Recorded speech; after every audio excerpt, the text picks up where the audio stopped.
Hi, this is Yoshi. This is a Care Club video on Lelia, no, I'm sorry, Cattleya maxima. Mine is specifically a Sololua. Um, I had a blooming size, but it died. It came from Aquagenera, and it didn't come in with a good shape, and it just didn't make it. Too bad. I wanted to see. It was also in sheath too, but it just didn't make it. Too bad. So I hope on this one. I love the shape and the color of Maximas. It gets big too. This is a young plant. So anyways, about the Care Club, gotta explain to you a little bit. Um, it's about a bunch of YouTubers getting together and then show you each one of their video where they live, where what the condition is, um, and how they grow. And the concept is that if you see all those people's, maybe one of those YouTubers condition might be the same, and you can use it as a reference and help you grow orchids. Just like I will watch others and then see if I could learn more. You know what I mean? So that's what the concept of the Care Club. I live in Lake Stevens in Washington State, United States. My weather is zone 8B. It gets cold, but not that cold. Maybe below freezing, 32 Fahrenheit here. A few days of winter, maybe a week. And summertime, it gets maybe 80-degree for a few days. Other than that, it's gonna be around 70s. Pretty, I would say, pretty comfortable seasons here. Vivid 4 seasons. But this one particularly, or my orchids live in greenhouse, which I try to give a 70-degree steady in winter time, which didn't happen this season. Number one, this is my first time growing orchids in greenhouse all year round. I built it and completed it in September last year, but one of the heater didn't work because of an electric problem. So I was trying to survive with the one heater, and luckily it went out towards the end of the winter and going into spring, so it didn't really affect much, but still it went below 55 few times and worried me a little bit. But yeah, right now it's like 90 degrees in a greenhouse, so I have lots of air circulation. The fan is off at this point, but it will get turned on when it's over 70 degrees. So that's where I am at. And yeah, there are so many people have this Cattleya. This is one of those must-have, in my opinion, Cattleya, if you're orchid collectors.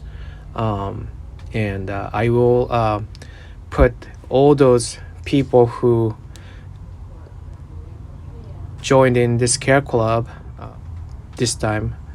I tried to do one by one in the last video with the Paparata, and it took a lot more work than I thought it would be, so I'm not gonna do that. There are lots of very, very, very experienced people joined in, and I'm sure you can learn so much more from them than me. I'm just showing you, and then hopefully that somebody has a similar case like I do, and I can be your reference. If that's the case, that's all I hope for. But anyways, this is more like a 2 to 3 years old, no, old, not old, but 2 to 3 years maybe to blooming size. I water every day in summertime, and maybe once to twice a week in the winter time, just because, number one, if it's not growing, you shouldn't really watering, and soggy roots, low temperature, I'm sorry, I mix up L and R a lot because I'm Japanese. that will cause root rot, and you will just lose your plants in the wintertime. I strongly believe a lot of plants are lost in wintertime. So anyway, that's that. And um, so watch how often you water, and then watch how long your roots are wet, for how long, and then you should adjust your watering habit and also the media so that it would match your water habits. That's what I would rather prefer, to match my own habit and change the media or pots or whatever you can change to, so that orchids can take the watering habit that I have. It's a highlight orchid. It stays on very top of my shelf. This is maybe about 4 feet high, maybe 3.5 feet high, something like that. And it gets a pretty bright light. No direct sunlight though. Maybe it gets some, but it's also shaded here with a 50%, and it's east side, so it gets a pretty good amount of east side sunlight. That is, of course, it's sunny. It's a Pacific Northwest, so we could have rain anytime. But anyways, what else can I tell you? The water. I put 100 parts per million worth of fertilizer. I don't really pick and choose which one. It's just the orchid. What is it called? A grow more or something. And I also mix up with whatever too. For that mood, for that day, I use 20 10 20, 20 20 20, or 30 10 10, or something like that. I don't really, I just I just circle around using different food, just like you should have a lot of a different kind of a meal.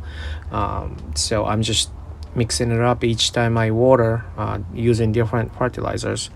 But anyways, yeah, that's pretty much it. The 100 parts per million each time you water is something I learned from Fred Clark from Sunset Valley Orchids.